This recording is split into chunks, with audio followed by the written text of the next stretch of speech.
Hello, everyone. This is Alex Tremble from the Executive Pill, and today, you guessed it, today is a good day. See, today I have another phenomenal guest with me, and you're gonna be so excited when we get into this. I promise you. I promise you. Promise you. See, this guest is, and this is a phenomenal individual, period. But she's also an internationally recognized career and leadership coach, writer, speaker, and educator dedicated to helping professional women build rewarding, impactful career of significance. I mean, doesn't that isn't that just awesome? But again, I can't just stop there. It never just stops there. She also just published her most recent book, The Most Powerful You: Seven Bravery Boosting Paths to Career Bliss. And she also is the host of her own podcast, super awesome podcast, which I'm actually going to be joining her on, Finding Brave.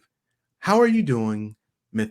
How are you doing, Miss Kathy Caprino? Oh, Alex, I'm so thrilled to be here. And I could just hug you up as Alex. And I know I had a large tech problem, which made my blood pressure go through the roof. Yikes. But there you are, so kind and so patient. And it just further exemplifies, what a special person you are. I'm really grateful to be on your show, Alex. Thank you for having me. Well, you are so very welcome, and I will humble brag for you. Right before this conversation, you were doing I think a quick conversation with CNN or something. A CNN writer on a really interesting topic Mhm. that I had to study about before we talked. It's the hashtag quiet quitting, Ooh, which has gone completely viral on TikTok. let's get quiet about this. What is this? I had to do some research, but here's how, and I think it's really a great topic for you and I think you'll love it. My understanding of it, and it started with a particular guy who posted about it's not about quitting your job, but it's about pulling back and stopping doing all these things that are not in your job description that you're not getting compensated for. Mhm. And so, millions of people have weighed in about it. And so I was asked, what do I think about quiet quitting and Mhm. what is the problem? And I think there's a lot of issues to it, but one is it during the pandemic. Like any crisis, we rethink life, and Yeah. many of us have breakdown moments Mhm. that if we handle them and navigate them, they turn into breakthrough moments. But in this case, so many people are burnt out, depressed, anxious, overwhelmed. They're having so much trouble navigating kind of the world of remote work, which has so many pluses, but it has downsides. Mhm. One of them is we've lost many people if they're not well boundaried. And even if they are, they've lost the ability to say, I'm done with work. Now I'm going to focus on this because, I'm calling from here's my bedroom. It's become even more blurred. So it was a discussion about why'd we get here? Why are we talking about quiet quitting and maybe what we can do differently and instead, which is what I addressed. Well, I am very interested to hear how you addressed it. I'm going to tell you my gut reaction. I want to hear from you, but also I really do want to hear from all the audience. Please do comment and tell me if I'm crazy and tell me if you think I'm right. I'm gonna say this real quick because you're not gonna like it. You're not gonna like it. I think in order to get ahead, you got to do stuff for free. I 100% believe that if you want to be successful and stand out above the crowd, you got to do stuff for free. But what does that mean? Yes, that may be doing those little extra things in the job. They said be extraordinary, that you be extraordinary by doing a little extra. And now you're extraordinary. And everyone else is just doing their thing. Maybe you provide a little more value. Like maybe you're not being compensated for it, but it allows you to stand out in front of everyone, and maybe you have more opportunities. But I would say, even in your personal life, if you don't want to do it in the workplace, but you still want to be successful in your career, then go out and start interviewing people. Go out and start writing articles. Go and start doing research. Things that people are not going to pay you first in the beginning. It's just you Mhm. spending your time developing yourself and getting your name out there and getting your voice out there. And those are things that are for free until you cross that line. And so many people say, "Oh wow, Kathy really knows what she's talking about." If I'll be quiet in a second, but I'll say, Kathy, I'm assuming that you were putting out content. I assume that you were, showing how great you were in the beginning before you were getting compensated for Oh, man, I love every word that you say. I have so much to talk about with this. it. I agree, and I think that it's an and/or, right? But Mhm, to your question, oh, yeah. I mean, when I started out, I thought, let me write about this, I think," and I started a blog and nobody saw it, 200 people, but I kept going because it was a way it's almost like my journal. It's the way for me to process, "Wait a minute, I don't think this is fair. Wait a minute, what is quiet quitting?" mhm. Even before I have a CNN interview, I write out all my notes. But to your point, and here's the issue. I think what we have to figure out is what do we value? What makes us feel alive? Yeah. What are we good at that we enjoy doing? And for me, writing was one of those. So I think I didn't ask the lovely woman at CNN, but it's because I think if you type in careers, well, apparently I'm number one in Google search for women's Get career coach. 'em. Apparently, after the ads, apparently. So yeah, I did it one because it helped me, two because it was a way of adding value. Mhm, But I didn't monetize any of that for a long time. mhm, And even the way to assess monetization, like I may not be making money on my particular blog, but mhm, writing for Forbes has helped me have credibility, which helps me make more money. So I'm mhm. 100% with you, but I would love to share some of my thoughts on this quiet quitting and Please. see what you think, Alex. I 100% agree that it is going the extra mile that helps us stand out. The question is, when you talk about, I only want to do what my job description describes, that is a slippery darn slope Mm, because mm, let's say you are the manager of digital marketing for Blip. Well, that's encompassing a lot. And today we're also like, I have a team of four, we're on Slack all the time, and we're in four different time zones. So if you're thinking my job's going to be done 9 to 5 and we're in a remote world where we're dealing with five different time zones, I think you're going to have a rude awakening. I think the world now there are jobs that are hourly and you clock mhm. and you're done at 5. Yeah. I don't think these people were in fact referring to that. But I think that there are unspoken rules of success that we have to understand. Now, some people would listen to what you said and say, I don't care about standing out. It's just a job for me. What do you And think that's about that? and for me, I feel like that's okay. Right. I That's their choice. exactly, right? I would say, and I love where we're going this. Again, please, all those comments, feel free to, put them in because I feel like we're gonna have, some people wanting to share their thoughts on this. I feel like it is okay if you don't wanna stand out, if you don't wanna do those things, it's cool. Um, but also realize that if you are not doing those things that are making you stand out, then you're not likely going to be compensated in the same way that those people who are doing those things to Mm. make themselves stand out. Again, it is perfectly fine that if you really enjoy doing that thing over there in that box, absolutely. But you also shouldn't be expecting to get the same level of influence, the same level of compensation, the same level of someone who is going over and beyond to make themselves stand out and gain that influence and so on and so forth. Love it. And I remember I had 18 years in corporate life. And in the last VP job, I came in to oversee product management of a series of businesses. And then they said, we'd like to promote you to take on this other business, which was huge. And I said, I'd love to. And I'd love a $20,000 raise. And I remember it clearly. My boss and I had lunch, and he said, we kind of don't work it that way. You've got to do the job for, let's say, 3 months. and you have to demonstrate that you can make an impact. And then in 3 months, I can make that happen for you. Well, that's what happened. I Mhm. leveraged what I did in the other businesses, and there was change, and there was a 20,000 raise. Um, so I completely agree with you. And I do need to say this to people: doing your job well doesn't mean you deserve a raise and doesn't mean you deserve a promotion. It means you've done the job well. You're gonna get some hate mail. Yeah, Kathy, I hate you. Well, there we go. I've been called a lot of things. I'm sure it won't stop.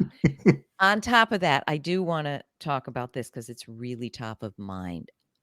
And again, it was a term, just like the Great Resignation. I interviewed, um, the guy who came up with it. He just blurted it out in a Bloomberg interview. He hadn't thought it out. It wasn't a research thing, and then it became, a Mhm, viral thing. I'm mhm, sure this guy is pretty surprised that quiet quitting is what it is.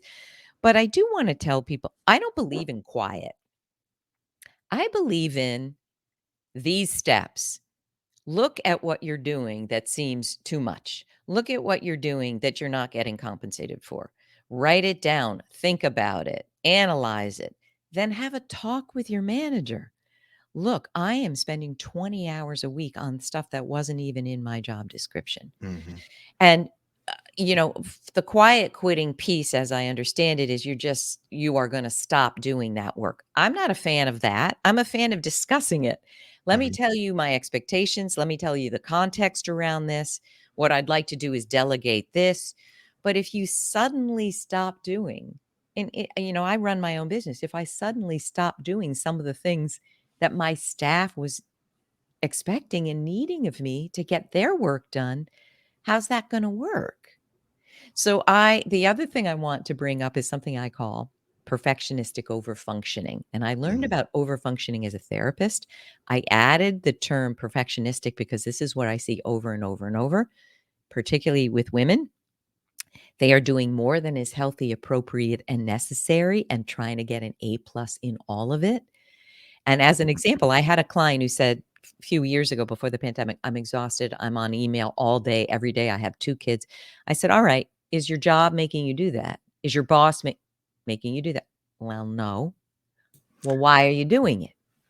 Well, I kind of feel I have to. I go, okay, girl, that's going to stop. And here's how it can look when you stop that. So we also have to look at how we are co-creating the burnout. I do not mean you deserve it. I do not mean you're failing. I mean, and I have lived this, I'm a recovering perfectionistic overfunctioner. You've got to look at where you're trying to do more than is healthy, appropriate, necessary, and you've got to rein it in. And most likely, if you're doing it at work, you're doing it at home too. What do you think? I Kathy, I love where you're going. Two things. First, I'm gonna address one, then I'm gonna address the second one. First one, I want to say, in regards to quiet quitting, and we should talk about this more. So when I work with organizations again, so you probably saw that is McKinsey study came out saying globally, the reason why most people are leaving their jobs right now is a lack of professional development and advancement. That is the number one thing right now, actually, and it's so interesting, so Wow. cool, and I love it. I love it, but that's because that's the work I do, right? I go into organizations and help them develop their leaders, which ultimately will help them retain, not having to lose knowledge, and the lawsuits that come when people are not happy and disgruntled. So there's so much positive that we can do in regards to developing those leaders, especially a diverse leadership pipeline. Mm. But then I want to key in on that second point you made about yourself, about knowing who's contributing to this. So those of you who are on my YouTube channel, you see these videos every once in a while, like this, they pop in my head. And I was thinking about Encanto, the Disney movie Encanto. Yeah. Really great. Oh my God. So there's two stories. Again, the other Mhm. one about Bruno you'll find on YouTube, but this one I haven't shared yet. So this is exclusive. Um, that song, Surface Pressure, Mm. is a powerful song. It's about the eldest daughter. Everything kind of falls on her shoulders, and so she has to be so strong to take care of everyone. And by the end of I don't want to ruin for anyone, but she works through that challenge and ultimately feels better than the movie. But that was Mm. so much for me. Like, I remember listening to that song over and over and over and over. I had tears coming to my eye because I'm the oldest of 6 kids, Mm. and I just felt the pressure of looking out after my family and helping here and making this decision and so on and so forth. And I remember, like, again, I was, like, tearing up listening to this over and over. Wow. Finally, someone said, um, like, "So, like, what do they have you doing? What are they asking you to do?" "Oh, well, like all that stuff." Like, "Yeah, but what are they asking you to do? Like, seriously, let's talk so we can push back." And I was like, well, I guess they haven't asked me to do any of this stuff. And I started thinking about it, and I'm like, they haven't asked me to Oh, that take brings on tears this to role. my They eyes. haven't asked me to weigh on these decisions. Like, I think they're important, so I weigh back, I weigh in on them, try to help, but they're not asking to do this. So, like, to your point, sometimes we are putting weight on us that is truly heavy, and it hurts and it makes us uncomfortable and we feel like we're burning out. We don't realize we're putting the weight on ourselves. It's not someone else, right? Like, this is Oh, that's a crazy. beautiful, beautiful story. And that because I was a therapist, I feel comfortable talking about this. I believe okay, this is woo woo, but we come in to lives understanding the challenges we're going to have. That's what I believe. But anyway, I think that there are roles we play in our family, and they are often unconscious, and they are often not what we actively elect, but it's the role we play. For some people, it's the black sheep. For some people, it's the one that takes care of everything because the parents are unstable, or it's the one person who makes the money because the parents are out of work. In some ways, we find ourselves playing these roles. And I always say this: you are what your childhood taught you to be unless you unlearned it. Mm, mm, So often, like Alex, that's going to be you until you look at it, and you have looked at it, you're aware of it. But mm, many of the people, I just had 2 new clients this week. They fill out a career path assessment, 11 pages of questions I wish someone had asked me. I have it for free. Anyone can take it. But I can see so much about their journey. And can I tell you, it's so much about what they learned in childhood mm. that they don't even recognize. So the very first session is tell me a little bit about the messages you got in childhood. So you are 100% right. And I think that if we want to thrive, we have to certainly, I love this phrase I learned in therapy, greater awareness equals greater choice. You can't change what you have no awareness of. Absolutely. Preach. So get aware of it. Look at where you're co-creating it. What happens regularly, consistently, not randomly, we are co-creating. Yeah. The other thing I want to talk about is talking. I love that. If you're unhappy, talk to the manager. If you can't talk to your boss, then maybe you're in the wrong role or the Yeah. wrong company. Yeah. And, this interview for CNN talked also about, well, what should we do as managers? Mhm. And I wanna tell you, I'm working with a lot of younger people as well as mid to high level professionals. So many younger people are in startups where they're managing 50 to 100 people, and they've never managed Mhm. before. And Mhm. they're scared of looking too soft. They're scared of sounding like a friend instead. They don't know what they're doing. Why would they? Yeah. So cultures need to understand this. And I even mentioned, sometimes we need some HR support here. Managers don't know, she asked, what can managers do so that there isn't quiet quitting or it's appropriate, not Mhm. not, a crazy overreaction. And I said, you got to talk to your people. Once a month, she asked how often. Well, certainly once a month. And if you have 100 people, all right, let the manager talk to those people. But if you're not saying, "How are you? I know Mhm. COVID, how are you feeling? How are Yeah. your kids?" The final thing I'd love to share and see what you think, Alex. We're a person when we show up to our profession. You can't separate it. So if you've just gone through, "My 3 kids are sick, one is throwing up right here, and I'm supposed to be on a meeting," if you can't share that, Mhm. if you feel that's unsafe to to say, I'm overwhelmed. I'm so overwhelmed. You're probably in the wrong place. You, What do you you, think? you know, look, I want to preface this for everyone. Sometimes on this podcast, on this show, I can seem a little cold. I promise you, I'm not being cold. What I'm doing is I want all of you to focus on your locus of control. And generally speaking, I mean, I think this is probably factual, period.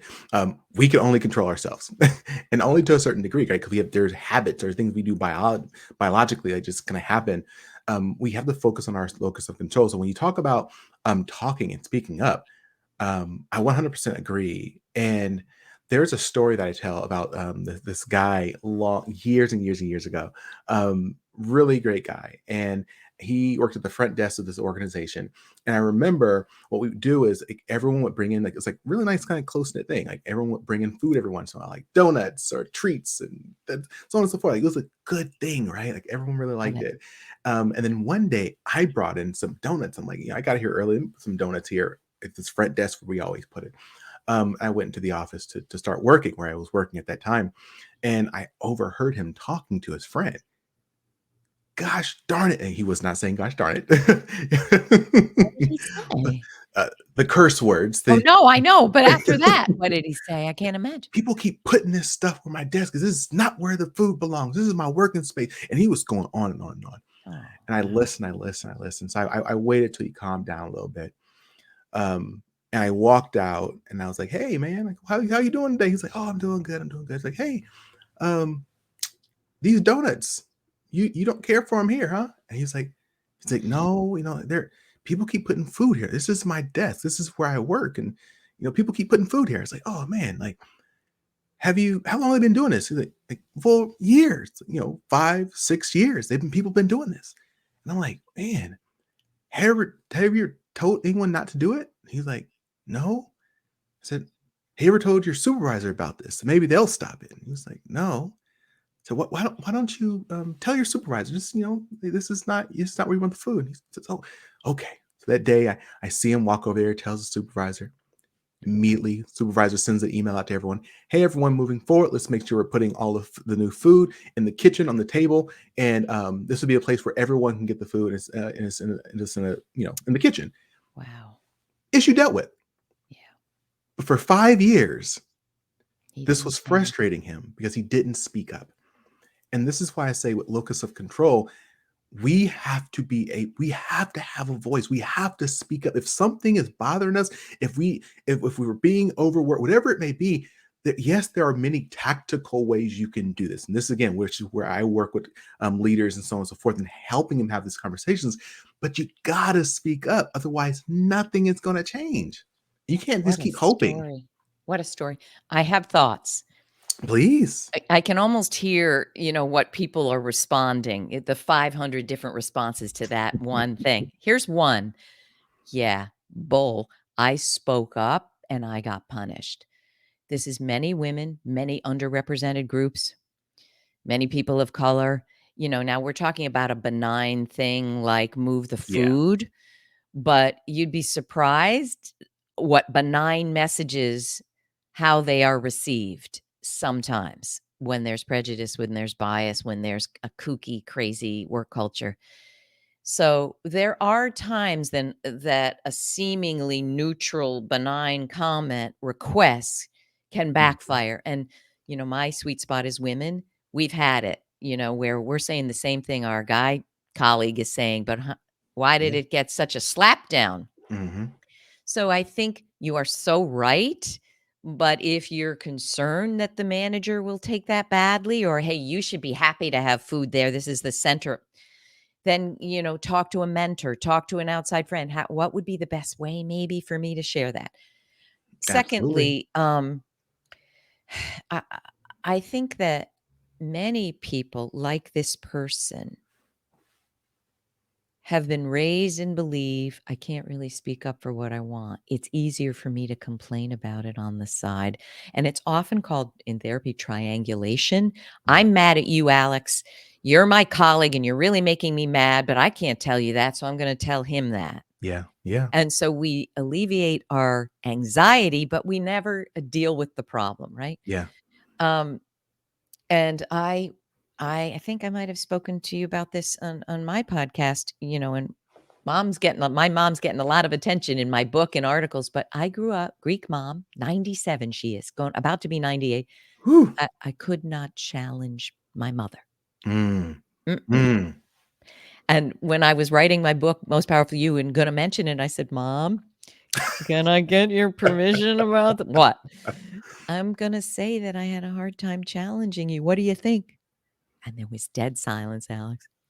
And then she went, "Yeah, I could see that you would think that because in her Mm. upbringing, you don't challenge. You don't ask questions of authority. It's disrespectful." Mhm.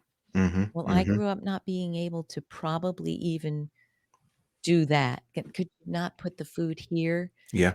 I remember my first master's class in marriage and family therapy, I challenged the professor with a question and she didn't like the question. Mhm. Alex, I honestly am telling you, I left the room thinking I'm gonna get drummed out of the program. But thank goodness I asked a friend. She goes, "I what? Are you kidding?" It was a great question. We were all wondering it. And I want to tell you, I passed that program with distinction. So what I'm trying to do here is not underestimate the fear people have, even to speak up about something like, "Could you move the food to the kitchen?" What do you think? I look, I'm 100% with you. I think that the fear is real. And there are a lot of like I said, 500 different consequences that can come from that. Um, what I was recently reminded of, I was having a conversation because again, uh, when I'm in certain organizations, some people see me as quote unquote the leadership guy. I mean, the senior leader, executive guy. I can't talk to him, and I intently try to break that down. Just having conversation. Hey, how you doing? How's the family doing? But then that feeling that power dynamic still persists. And what I was reminded of recently was Alex, your first job, and I tell this all the time. My first job was overseeing executive leadership development for the U.S. Department of the Interior when I was 23. Good grief. Yeah, my and then I You must have been oversaw. shaking in your boots every minute, or no? Were Oh, you not? if you want to hear, I'm gonna share this story with everyone real quick. I still remember the first time because my supervisor at the time, she was the executive of the office, and she just threw me in. We went to this big executive meeting, and she said, "Oh, Alex is gonna brief everyone." I didn't know that. I literally stood up. My hands were shaking, my heart was beating, and I just like mumbled my way through it. Um, and at that moment, Wow. it was the scariest thing ever. But honestly, I became so comfortable. After And that? yeah, because I Mm, realized working with these Alex. executive leaders as literally that was my day to day, they're just people. They're Mhm. people like you and me. They have families, they have friends. Yes, they have the influence to make things happen. Absolutely. But they're people. And I think that again, because I had the experience of, and that's like literally that's where this podcast came from. I felt like I had the Mm. experience to work with some of the country's greatest leaders, and I became so comfortable with them that I could have these conversations. I could be mentored, I could be coached, and then I could work with them on projects. But so many people, like you say, didn't have the opportunity to build that skill, build that comfort talking to these people and learning about them. And that's why I created the podcast so that everyone would have the opportunity to speak to these or to learn from these really great leaders. But I say it all to say, um, I say it all to say that the reality is that if we're on this podcast to talk real, um, there are people who are going to discriminate against you. Period. Whether you're a woman, whether you're a person of color, whether you're someone who's has a disability or ably challenged, um, there is going to be somebody who does not like you and will discriminate against you unconsciously or consciously. And I think for me anyways, again, I focus on locus of control. I can't control those people, but what I can control is Mm. myself, and am I willing to put up with it? If I really think that, again, just using super stupid example was the cake, the food. If I really want to move this, I can have a conversation like you said. I love it. Talk to your mentor. Talk to a coach. Talk. Hey, how should I have this conversation? Because if it's that important to me, I need to do something. And you know what? If that person reacts inappropriately or not in a positive manner, thank you for educating me on who you are. And this is not the place There's I a need to be then. tweetable. Thank you, Fred. Thank you. Now I get it. I so love it. I so love it. And I know we have to scoot off, but I have to ask you a question. I No, can't help but please, be a please. podcast host. But I do want to also say all of what we're talking about is what I talk about in my book, The Most Powerful You, the 7 Mhm. damaging power gaps. Number 2 is communicating from fear, not strength. That is an example what you shared. Let me tell my friend, not my boss. I want to ask you this, and I think everybody's interested. Yeah. The fact that at 23 you were thrown into, okay, you're going to brief everybody. I know one thing about you. You have confidence, inherent confidence. A lot of people would fail at that, Alex. Wow. And I want everyone to know that because some people are thinking, I can't do that. And some people can't. Yeah. So can I ask you, if Yeah. I love what Please. happened all through childhood that would make you at 23 not feel like an imposter talking to 50-year-old, 60-year-old top leaders? What is it? Can I ask you Wow. that? This is why you have a podcast, because you're awesome at asking questions. I know it's your podcast, I'm taking over, but I think everybody wants to know it, and I want you to explain it because not everybody can do what you did there. You know, I think a couple of things. One, I think I was almost born into leadership because I'm the oldest of 6. And so anyone who understands that, I was a third parent, right? So you're kind of responsible for everyone. And you got to make sure you're speaking up for everyone, make sure they're okay, and so on and so forth. But I Right. think what really helps me is that I'm really great at lying to myself. And I think most leaders, successful people, are are good at lying to themselves. And I say it provocatively to say, um, Mm. if you were to ask me right now, like, what was the worst thing that's ever happened to me? Um, I'd probably say I'd probably say my biological father leaving when I was a couple days old. Like that had repercussions and ripples throughout my life. Um, but man, it's hard for me to find something wrong because my mind immediately goes to, but I learned something from it. I was, yes, in that moment, I was extremely terrified speaking in front of them. But after I did it, I was like, oh shoot, I'm not dead. You know, Mhm. um, I've spoken in front of rooms of 6, 700 thousands of people, and the first time I was like, oh my god, what are they gonna do? What are they gonna say? And then I did it, and they're like, oh, it's it's okay, I'm still here. So I think what I've done unconsciously, I think I've built a habit of focusing on what I learned and the progress I've made versus focusing on the negative, the hurt. I need to now throw a question at you. Mm. You got me going. Yeah, I got to throw this So your direction. interesting. I wanna talk about this so much. So my wife and I this past weekend, we're talking about why is it so easy for people to feel so much pain and to and those painful moments, those hurtful moments in your life last so long at times. And what I told her, I'm like, it's interesting, sweetheart. I said, when you were going through, she was went through a particular situation before. I'm like, when you were going through that, like, how long did that last? And she was like, oh, it was her root canal. I'm like, how long did that last? She was like, oh, I got it hurt so much. I'm like, yeah, how long? She said, it was like 3 hours that we had to go through this root canal. I'm like, yeah, yeah, yeah. I'm like, so like how much of an impact is 3 hours on a day? She's like, oh yes, a little bit. Well, how about 3 hours on a year? Well, yes, it's not much. And well, how about 3 hours on, you were 23 at the time, so 23 years. And she's like, well, it's nothing. but we're in those painful situations. It's so easy to zero in and focus on. Like I had a hip surgery, a hip procedure, and they were literally drilling into my bone Ah, while I was woke. And it took everything for me not to pass out and just cry and pass out. Like I was blacking out. And for me, it felt I like see. forever. But it was probably a minute or two, right? Of drilling.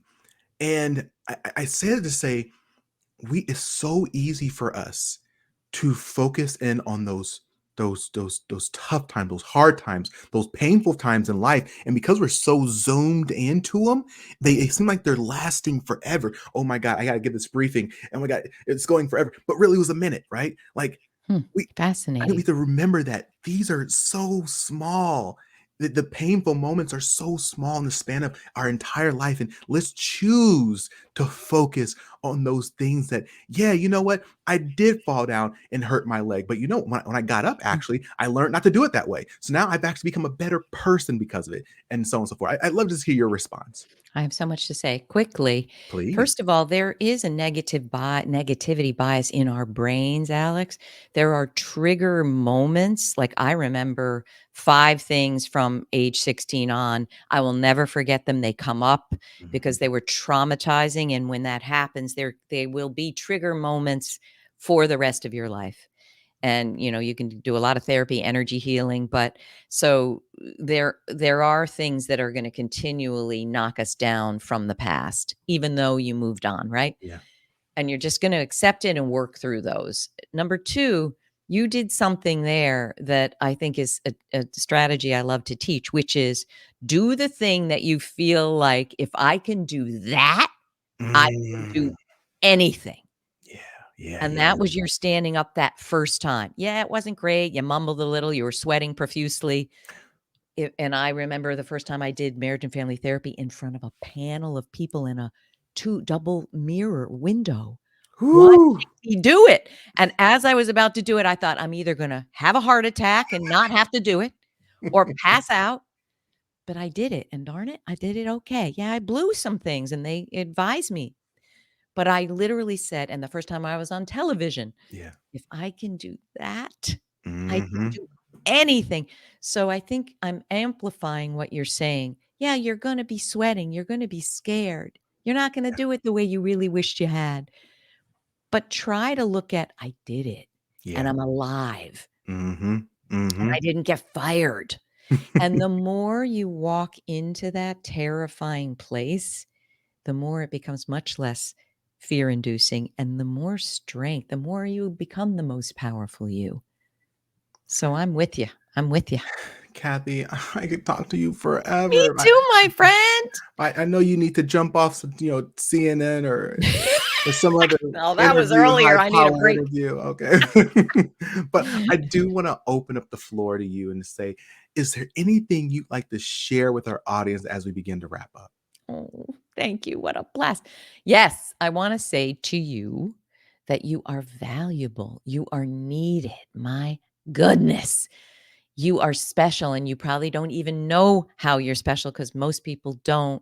Take my free career path assessment. Maybe Alex will link to it, but please understand that you are special and valuable and you can craft it the way you want it. But to do that, you got to be brave and you got to start being more powerful. And I hope you will starting this minute. Look, everyone, you know where I'm going with this. If you found anything of value in our talk today, don't keep it to yourself. Don't be that guy, that gal. Don't just look back, reach back. Bring someone else to the table and take this to them, saying, look, you need to listen to this episode. Kathy was dropping some truth bombs and you need to hear this. So I just want to thank you again, Kathy, for being here today. Again, thank the audience, all of you. Please, we want to hear your thoughts. Comment below, share, and let us know. Do you think we're crazy? If you think we're crazy, it's okay. I mean, I think both of us are used to We're kind of used to it. it. As always, everyone, stay strong, stay positive, and definitely stay moving. See ya.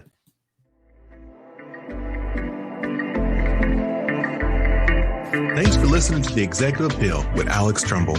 I invite you to follow The Executive Appeal wherever you listen to podcasts. Follow me, your host, Alex Tremble, across all socials or via email for exclusive webinars, courses, and speaking engagements on continued topics of executive leadership. So until next time, stay strong, stay positive, and definitely stay moving.